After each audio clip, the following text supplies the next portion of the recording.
માંગરોળમાંથી ₹6,81,800ની કિંમતનો મેફેડ્રોન ડ્રગ્સનો જથ્થો મળી આવ્યો છે। માંગરોળના ઇન્દિરાનગરમાં બાઇક શોરૂમની સામે મમ્મદભાઈના ડેલા પછીની શેરીમાં મકાનના પહેલા માળે સ્પેર પાર્ટ્સનો વેપારી નિશાર અહેમદ બશીર અહેમદ શેખ ઉંમર વર્ષ 52 પ્રતિબંધિત નાર્કોટિક્સ ડ્રગ્સનું વેચાણ કરે છે તેવી બાતમી મળતા એસપી હર્ષદ મહેતાની સૂચનાથી ડીવાયએસપી ડીવી કોડિયાતરના માર્ગદર્શનના એસઓજીના પીઆઈ એમ ગોયલ સહિતના સ્ટાફે સોમવારના વહેલી સવારે દરોડો પાડ્યો હતો। આ કાર્યવાહીમાં ઈસમના મકાનમાંથી ₹6,81,800ની કિંમતનો 68 કિલો 18 ગ્રામ મેફેડ્રોન ડ્રગ્સનો જથ્થો મળી આવ્યો હતો તેમજ સ્થળ પરથી ઇલેક્ટ્રિક વજન કાંટો, મીડિયમ તેમજ નાની સાઇઝની પ્લાસ્ટિકની કોથળીઓ, ખાલી ઝીપ બેગો, પ્લાસ્ટિકની કાળા કલરની નાની ચમચી પણ મળી આવી હતી।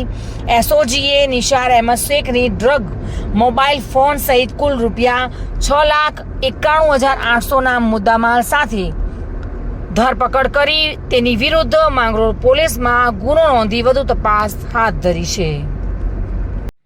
માંગરોળમાં એક એસઓજીને ખાસ માહિતી મળેલી કે એક નિશાદ અહેમદ શેખ જે ઇન્દિરાનગર માંગરોળ ખાતે રહે છે એ એમડી ડ્રગ્સનો વેપાર કરે છે। આ પ્રકારની એક માહિતી હતી। એના આધારે ગઈકાલે રેડ કરતા એમની પાસેથી કુલ 68.18 ગ્રામ કે જેની કુલ કિંમત 6,81,000થી વધારેનો મુદ્દામાલ મેફેડ્રોન ડ્રગ્સ સાથે આ ઈસમને પકડવામાં આવેલો છે।